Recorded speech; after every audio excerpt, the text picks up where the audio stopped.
வணக்கம். வேந்தரின் ஒரு நாள் ஒரு பொழுது இரவு செய்திகளுக்காக காவேரி ஜெகநாதன். முதலில் தலைப்புச் செய்திகள். இரட்டை இலை லஞ்ச வழக்கில் தினகரனிடம் தொடர்ந்து விசாரணை. வழக்கில் தொடர்புடைய ஹவாலா தரகர்கள் தில்லியில் கைது.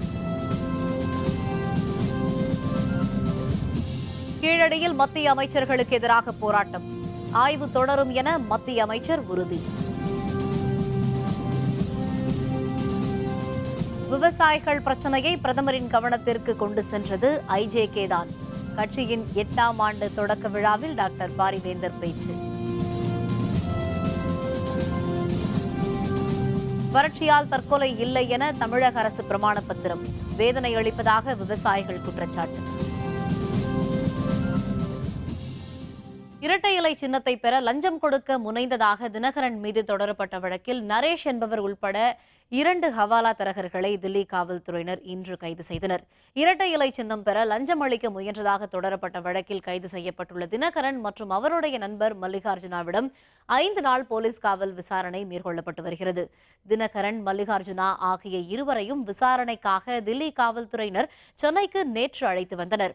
சென்னை பெசன்ட் நகரில் உள்ள சிபிஐ அலுவலகத்தில் தினகரனிடம் தில்லி காவல் உதவி ஆணையர் சஞ்சய் ஷெராவத் தலைமையிலான 5 பேர் கொண்ட குழுவினர் விசாரணை மேற்கொண்டனர்.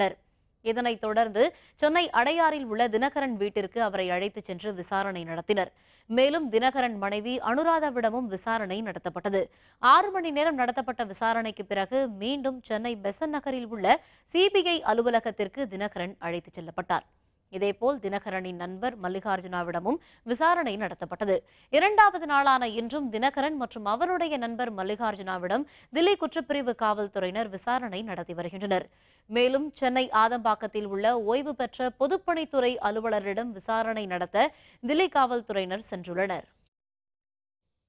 இந்நிலையில் டிடிவி தினகரனுடன் தொடர்புடையதாக கருதப்படும் ஹவாலா ஏஜென்ட் நரேஷ் என்பவரை தில்லி குற்றப்பிரிவு காவல்துறையினர் இன்று கைது செய்தனர். நரேஷ் மூலமாக 10 கோடி ரூபாய் பணத்தை கொச்சி மூலமாக தில்லிக்கு அனுப்பியதாகவும், நரேஷிடம் பணத்தை வாங்கி தேர்தல் ஆணையத்திற்கு லஞ்சம் தர சுகேஷ் பேரம் பேசியதாகவும் தெரியவந்துள்ளது. இந்நிலையில் தாய்லாந்தில் இருந்து தில்லி வந்த நரேஷை விமான நிலையத்தில் தில்லி குற்றப்பிரிவு காவல்துறை கைது செய்தது. இதைத் தொடர்ந்து மற்றொரு தரகரும் தில்லி காவல்துறையினரால் கைது செய்யப்பட்டுள்ளார். சிவகங்கை மாவட்டம் கீழடியில் பணியாற்றி வந்த தொல்லியல் துறை கண்காணிப்பாளர் மாற்றப்பட்டதற்கு கண்டனம் தெரிவித்து மத்திய அமைச்சர்களுக்கு எதிராக போராட்டம் நடத்தியவர்கள் கைது செய்யப்பட்டனர். கீழடியில் நடைபெற்று வரும் அகழாய்வு பணிகளை மத்திய அமைச்சர் மகேஷ் சர்மா, நிர்மலா சீதாராமன் ஆகியோர் இன்று காலை பார்வையிட்டு ஆய்வு செய்தனர். அப்போது அங்கு திரண்ட மக்கள் விடுதலை கட்சியினர் தொல்லியல் துறை கண்காணிப்பாளர் அமர்நாத் இடமாற்றம் செய்யப்பட்டதற்கு எதிர்ப்பு தெரிவித்து முழக்கமிட்டனர். தொடர்ந்து மத்திய அமைச்சர்களை முற்றுகையிட முயன்ற அவர்கள் தமிழர் நாகரிகத்தை மறைக்க மத்திய அரசு முயற்சி மேற்கொள்வதாக புகார் தெரிவித்தனர். அப்போது பாரதிய ஜனதா தொண்டர்களுக்கும் போராட்டக்காரர்களுக்கும் இடையே மோதல் ஏற்படும் சூழ்நிலை உருவானது. இதனையடுத்து போராட்டக்காரர்களை காவல்துறையினர் கைது செய்தனர். பின்னர் செய்தியாளர்களுடன் பேசிய மத்திய அமைச்சர்கள் அகழாய்வு பணி தொடர்ந்து முனைப்புடன் நடைபெற்று வருவதாக, மத்திய அரசுக்கு தேவையான நிதியை ஒதுக்கீடு செய்துள்ளதாகவும் தெரிவித்தனர்.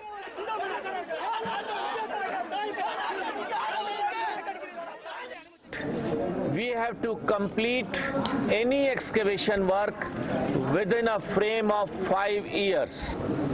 We have released a fund of rupees 40 lakhs to see that this excavation work, and as a routine policy of transferring officers in 3 years. 2 வருஷம் தான் இருக்கு இங்க அகழ்வாராய்ச்சி தொடங்கி. ரிப்போர்ட் நடுவில் வராம டிலே ஆச்சு, அதனால பணம் கொடுக்க முடியாம போச்சு. ரிப்போர்ட் வந்துருச்சு, பணம் ரிலீஸும் ஆயிடுச்சு, அதிகாரியும் அமர்த்தப்பட்டு இருக்கிறார். வந்திருக்காரு இதே சைட்ல வந்து சொல்றாரு, நாங்க 5 வருஷத்துக்கு கண்டினியூஸ், அதான் மொத்தமா 5 வருஷத்துக்கு நாங்க இந்த வேலையை பண்ணிட்டு தான் இருப்போம். தில்லியில் போராடிய விவசாயிகளின் பிரச்சனையை மத்திய அரசிடம் எடுத்துச் சென்றது இந்திய ஜனநாயக கட்சிதான் என்று அக்கட்சியின் நிறுவனர் தலைவரான டாக்டர் பாரிவேந்தர் குறிப்பிட்டுள்ளார். கடந்த 2010ஆம் ஆண்டு இதே நாளில்தான் இந்திய ஜனநாயக கட்சியின் நிறுவனர் தலைவரான டாக்டர் பாரிவேந்தர் தலைமையில் தொடங்கப்பட்டது. சென்னை அசோக் நகரில் உள்ள இந்திய ஜனநாயக கட்சியின் தலைமை அலுவலகத்தில் கட்சியின் 8வது ஆண்டு தொடக்க விழா இன்று சிறப்பாக கொண்டாடப்பட்டது. கட்சியின் கொடியை ஏற்றி வைத்து தொண்டர்கள் மத்தியில் சிறப்புரையாற்றிய டாக்டர் பாரிவேந்தர், கடந்த 7 ஆண்டில் இந்திய ஜனநாயக கட்சி பல்வேறு மக்கள் பிரச்சினைக்காக பல்வேறு போராட்டங்களை நடத்தியதை பாரிவேந்தர் குறிப்பிட்டார். தில்லியில் பல்வேறு கோரிக்கையை வலியுறுத்தி போராடி வந்த விவசாயிகளின் பிரச்சனையை தேசிய ஜனநாயக கூட்டணி கட்சியின் கூட்டத்தில் பிரதமர் நரேந்திர மோடியிடம் எடுத்துச் சென்றது இந்திய ஜனநாயக கட்சிதான் என்று டாக்டர் பாரிவேந்தர் குறிப்பிட்டார். இந்த கொள்கை அமைந்த காரணத்தினால்தான் கட்சியுடைய பேரை இந்திய ஜனநாயக கட்சி என்று பெயர் வைத்திருக்கிறோம். ஆகவே அந்த பாஜக கட்சி, பாரதிய ஜனதா கட்சி 10ஆம் தேதி மதிப்புமிகு மரியாதைக்குரிய அமித்ஷா அவர்கள் தோழமை கட்சிகளை அழைத்திருந்தார். பேசுகிற அந்த நேரத்தில் நான் சொன்னேன், மாண்புமிகு பிரதமர் அவர்களே, தமிழ்நாடு 140 ஆண்டுகளாக காணாத வறட்சியை கண்டிருக்கிறது. இந்த வறட்சியால் மிகப்பெரிய அளவில் பாதிக்கப்பட்டிருப்பது விவசாயிகள் தான். அந்த விவசாயிகள் தற்கொலை அன்றாடம் நடக்கிற நிகழ்ச்சியாக இருந்து கொண்டிருக்கிறது. ஆகவே உங்களுடைய பார்வை அந்த விவசாயிகள் பட வேண்டும், தயவுகூர்ந்து அவருடைய பிரச்சனையை தீர்க்க வேண்டும் என்று குறிப்பிட்டிருக்கிறேன். ஆக தமிழ்நாட்டின் நிலைமையை, தமிழ்நாட்டு விவசாயிகளின் நிலைமையை நேருக்கு நேராக பிரதமரிடம் எடுத்துச் சொன்னது நம்முடைய கட்சி தான் என்பதை புரிந்து கொள்ள வேண்டும்.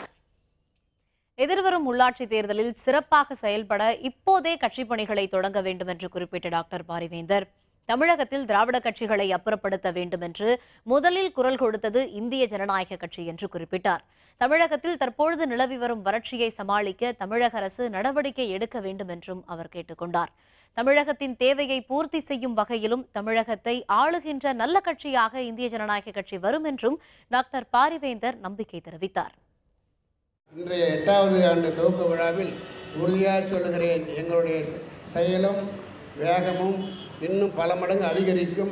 குறிப்பாக தொழிற்சங்க தோழர்கள் எங்களோடு நிறைய பேர் இருக்கிற காரணத்தினால் அவர்களோடு நாங்களும் தோள் கொடுத்து அவர்களைப் போல நாங்களும் உழைக்கின்ற ஒரு தொழிலாளியாக இருந்து இந்த தமிழ்நாட்டிற்கு என்னவெல்லாம் செய்ய முடியுமோ அத்தனையும் உறுதியாக செய்து நாம் தமிழ்நாட்டை நாம் ஆளுகிற ஒரு நல்ல கட்சியாக வலம் வரும் என்பதையும் உறுதியாக சொல்லிக் கொள்கிறேன். இதனைத் தொடர்ந்து இந்திய ஜனநாயக கட்சியின் 8ஆம் ஆண்டு தொடக்க விழா மற்றும் கட்சியின் பொருளாளர் ஜி ராஜன் அவர்களின் பிறந்தநாள் விழாவை ஒட்டி கட்சியின் தலைமையகத்தில் கேக் வெட்டி கொண்டாடப்பட்டு தொண்டர்கள் மற்றும் நிர்வாகிகளுக்கு இனிப்புகள் வழங்கப்பட்டது.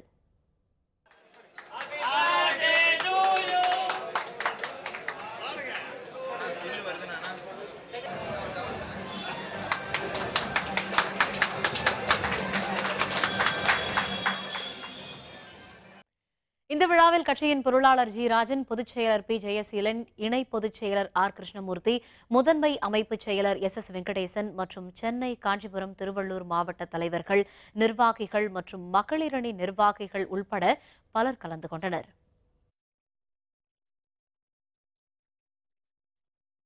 சென்னையில் ஸ்டாலின் தலைமையில் இன்று நடைபெற்ற திமுக மாவட்ட செயலர்கள் கூட்டத்தில் நீட் தேர்வில் இருந்து தமிழகத்திற்கு விலக்கு அளிக்க வேண்டும், விவசாயிகள் கோரிக்கையை விரைவில் நிறைவேற்ற வேண்டும் என்பன உள்ளிட்ட 7 தீர்மானங்கள் நிறைவேற்றப்பட்டன.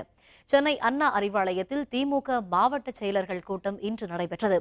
இதில் கட்சியின் பொதுச் செயலர் க அன்பழகன், முதன்மை செயலர் துரைமுருகன், துணை பொதுச் செயலர்கள் வி பி துரைசாமி, ஐ பெரியசாமி, சுப்புலட்சுமி ஜெகதீசன் ஆகியோர் பங்கேற்றனர். திமுகவில் மொத்தமுள்ள 65 மாவட்ட செயலர்களும் இந்த கூட்டத்தில் பங்கேற்றனர்.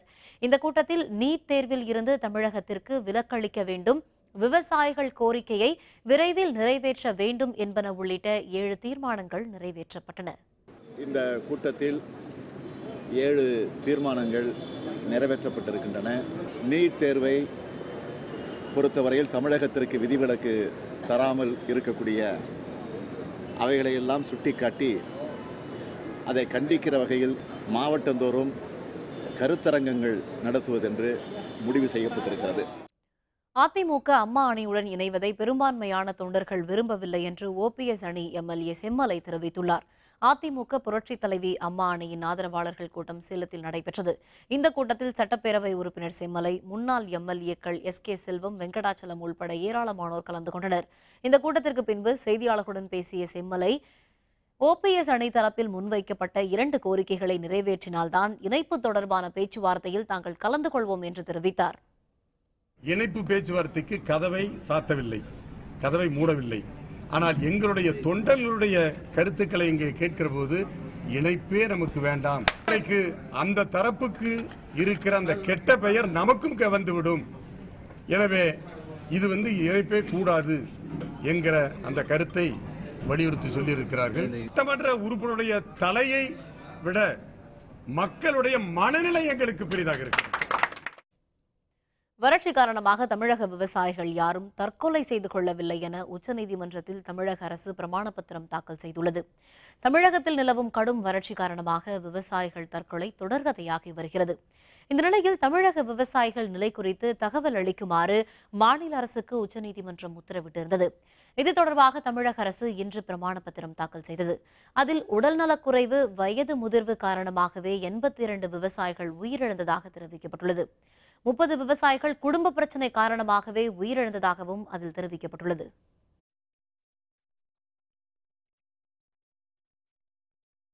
உச்சநீதிமன்றத்தில் தமிழக அரசின் சார்பில் தாக்கல் செய்யப்பட்டுள்ள பிரமாண பத்திரம் வேதனை அளிப்பதாக டெல்டா மாவட்ட விவசாயிகள் தெரிவித்துள்ளனர்.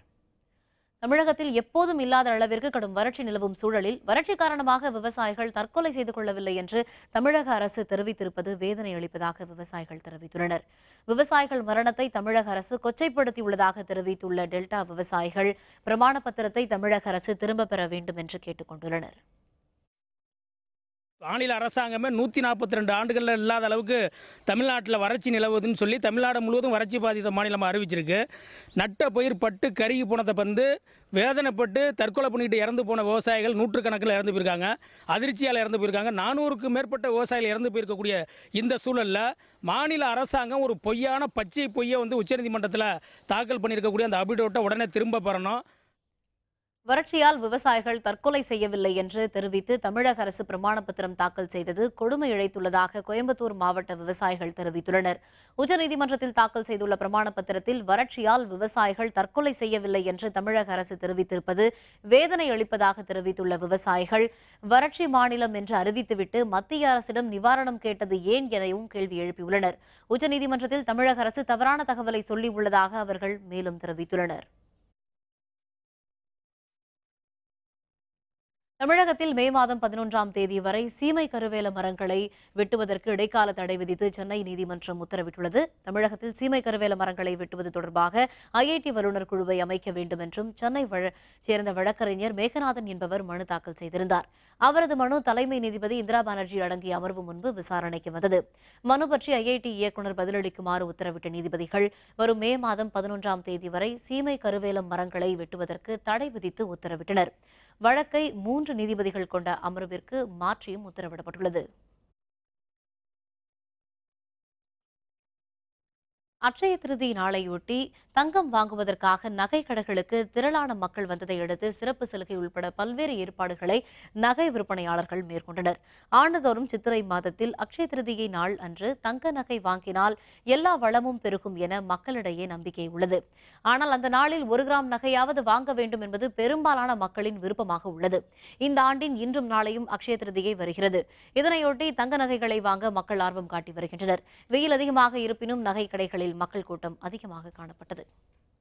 நாங்கள் அட்சய திருதிக்கு வருஷம் நான் எடுப்பேன். இந்த வருஷம்தான் இல்லை, எப்பயுமே எடுப்பேன். அதனால் எல்லாமே எனக்கு கிடைக்குது.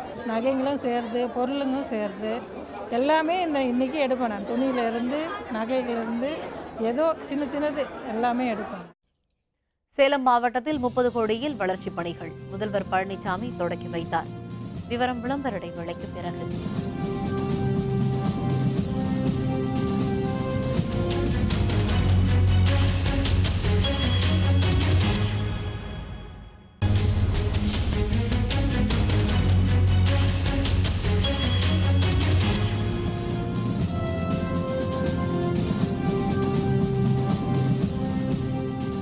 செய்திகள் தொடர்கின்றன. சேலம் மாவட்டத்தில் 30 கோடியே 5 லட்சம் ரூபாய் மதிப்பில் நிறைவேற்றப்பட்ட திட்டப்பணிகளை தொடக்கி வைத்த முதல்வர் எடப்பாடி கே பழனிசாமி மாவட்டத்தில் நடைபெற்று வரும் வளர்ச்சிப் பணிகள் குறித்தும் ஆய்வு மேற்கொண்டார். முதல்வர் பழனிசாமி இன்று சேலம் மாவட்ட ஆட்சியர் அலுவலகம் வந்தார். அவரை மாவட்ட ஆட்சியர் சம்பத் உள்பட உயர் அலுவலர்கள் வரவேற்றனர். பின்பு அங்கு நடைபெற்ற நிகழ்ச்சியில் சேலம் மாவட்டத்தில் 30 கோடியே 5 லட்சம் ரூபாய் செலவில் நிறைவேற்றப்பட்ட திட்டப்பணிகளை முதல்வர் பழனிசாமி தொடக்கி வைத்தார். முன்னதாக மாவட்ட ஆட்சியர் அலுவலகத்தில் அனைத்து துறை அலுவலர்கள் பங்கேற்ற ஆய்வுக் கூட்டம் நடைபெற்றது. இதில் பங்கேற்று பேசிய முதல்வர் சேலம் மாவட்டத்தில் நிறைவேற்றப்பட்டு வரும் வளர்ச்சிப் பணிகளை விரைந்து முடிக்குமாறு அலுவலர்களுக்கு அறிவுரை வழங்கினார். இந்த கூட்டத்தில் சுற்றுச்சூழல் மற்றும் வனத்துறை முதன்மை செயலர் முகமது நசிமுதீன் உள்பட உயர் அலுவலர்கள் பலர் கலந்து கொண்டனர். கடுமையான வறட்சியின் காரணமாக போதிய தண்ணீர் இல்லை. தமிழ்நாடு குடிநீர் வடிகால் வாரியம் உள்ளாட்சி அமைப்பின் மூலமாக 500 கோடி ரூபாய் நிதி ஒதுக்கீடு செய்யப்பட்டு பொதுமக்களுக்கு தேவையான அளவுக்கு குடிநீர் வழங்கப்பட்டு வருகின்றது. மேலும் எங்கெங்கு குடிநீர் பிரச்சனை இருக்கின்றதோ அந்த பிரச்சனை முழுமையும் தீர்க்கப்படுவதற்காக கூடுதலாக 100 கோடி ரூபாய் ஒதுக்கீடு செய்யப்பட்டிருக்கின்றன. தமிழகத்தை மிக மோசமான நிலைக்கு அதிமுகவும் திமுகவும் கொண்டு சென்று விட்டதாக மத்திய அமைச்சர் பொன் ராதாகிருஷ்ணன் குற்றம் சாட்டியுள்ளார். கன்னியாகுமரி மாவட்டம் நாகர்கோவிலில் செய்தியாளர்களுடன் பேசிய அவர், சிங்கப்பூருக்கு இணையாக கன்னியாகுமரி மாவட்டம் வளர்ச்சி அடைய வேண்டும் என்பதே தமது கனவாகும் என்று குறிப்பிட்டார். தமிழகத்தில் அதிமுகவும் திமுகவும் நிலையான ஆட்சியை தரவில்லை என்றும் அவர் மேலும் தெரிவித்தார்.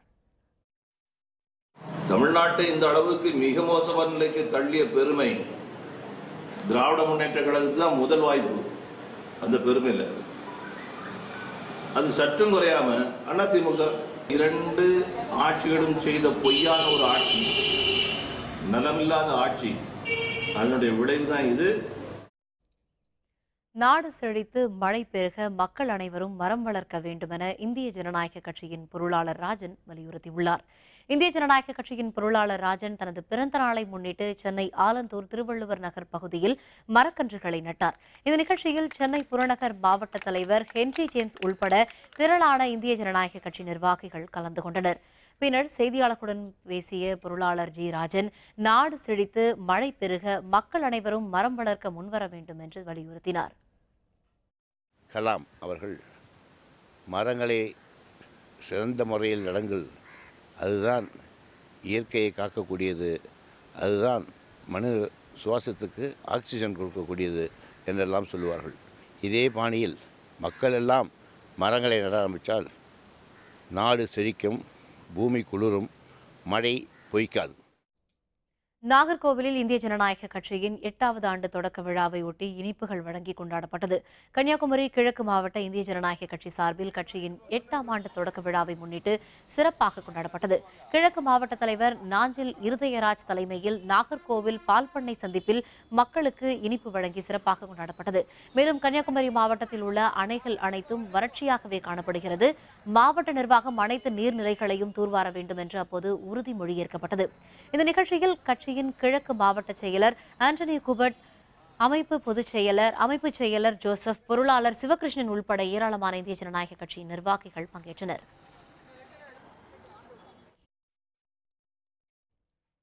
பெரம்பலூரில் இந்திய ஜனநாயக கட்சியின் 8ஆம் ஆண்டு தொடக்க விழாவையொட்டி கட்சி கொடி ஏற்றப்பட்டு இனிப்புகள் வழங்கப்பட்டது.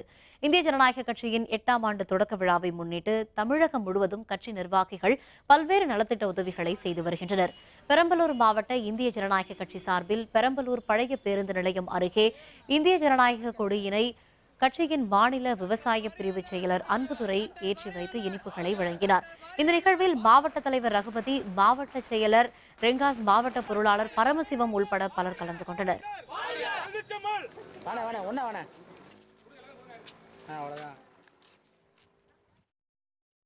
திருச்சி பொன்மலைப்பட்டி மலையடிவாரத்தில் புதிதாக மதுபான கடை திறக்க ஏற்பாடுகள் நடைபெற்று வந்த நிலையில் சாணி மற்றும் துடைப்பத்துடன் அப்பகுதியை முற்றுகையிட்ட பெண்கள் ஊழியர்களை விரட்டியடித்தனர். பொன்மலைப்பட்டி மலையடிவார பகுதியில் முன்னதாக டாஸ்மாக் கடை அமைப்பதற்கு அப்போதைய மாவட்ட ஆட்சியர் ஜெயஸ்ரீ முரளிதரன் அனுமதி அளிக்கவில்லை. இந்த நிலையில் அப்போது அப்பகுதியில் தற்போது புதிய மதுபான கடை அமைக்கப்படுவதை அறிந்த அப்பகுதி மக்கள் அதிர்ச்சி அடைந்தனர். அப்பகுதியை சாணி மற்றும் துடைப்பத்துடன் முற்றுகையிட்ட பெண்கள் ஊழியர்களை விரட்டியடித்தனர்.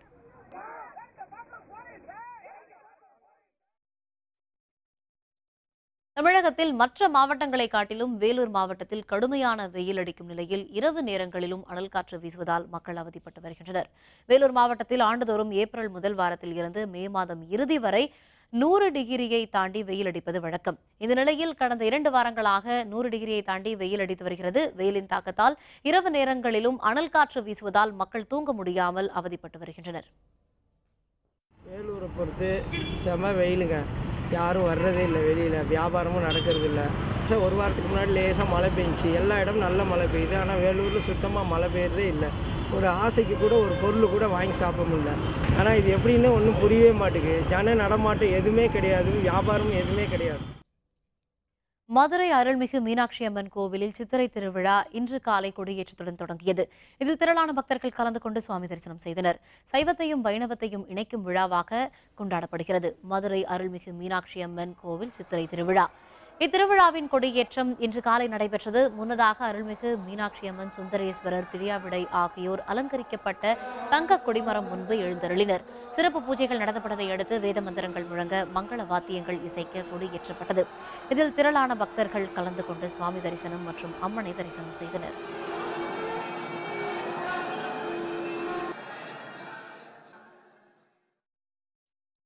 IPL கிரிக்கெட் தொடர் கொல்கத்தா அணி வெற்றி. விவரம் விளம்பர இடைவேளைக்கு பிறகு.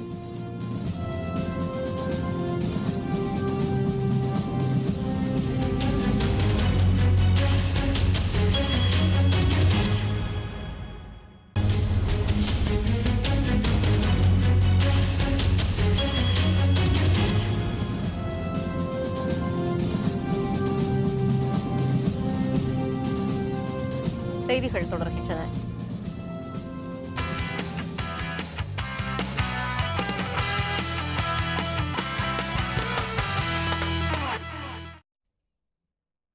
கொல்கத்தா மற்றும் டெல்லி அணிகளுக்கு இடையே நடைபெற்ற IPL கிரிக்கெட் போட்டியில் 7 விக்கெட் வித்தியாசத்தில் கொல்கத்தா அணி வெற்றி பெற்றது.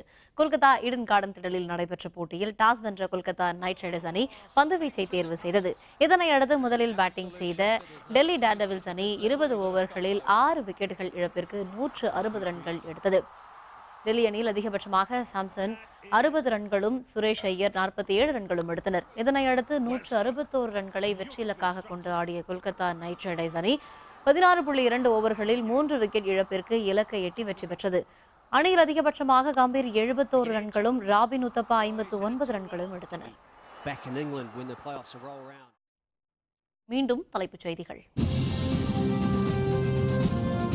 இரட்டை இலை லஞ்ச வழக்கில் தினகரனிடம் தொடர்ந்து விசாரணை. வழக்கில் தொடர்புடைய ஹவாலா தரகர்கள் தில்லியில் கைது. கீழடியில் மத்திய அமைச்சர்களுக்கு எதிராக போராட்டம். ஆய்வு தொடரும் என மத்திய அமைச்சர் உறுதி. விவசாயிகள் பிரச்சனையை பிரதமரின் கவனத்திற்கு கொண்டு சென்றது IJK தான். கட்சியின் 8ஆம் ஆண்டு தொடக்க விழாவில் டாக்டர் பாரிவேந்தர் பேச்சு. வறட்சியால் தற்கொலை இல்லை என தமிழக அரசு பிரமாண பத்திரம். வேதனை அளிப்பதாக விவசாயிகள் குற்றச்சாட்டு. இத்துடன் வேந்தரின் ஒரு நாள் ஒரு பொழுது இரவு செய்திகள் நிறைவடைந்தன. மீண்டும் இரவு 10 மணிக்கு கண்ணுறங்கும் வேளை இரவு செய்திகளில் சந்திப்போம். வணக்கம்.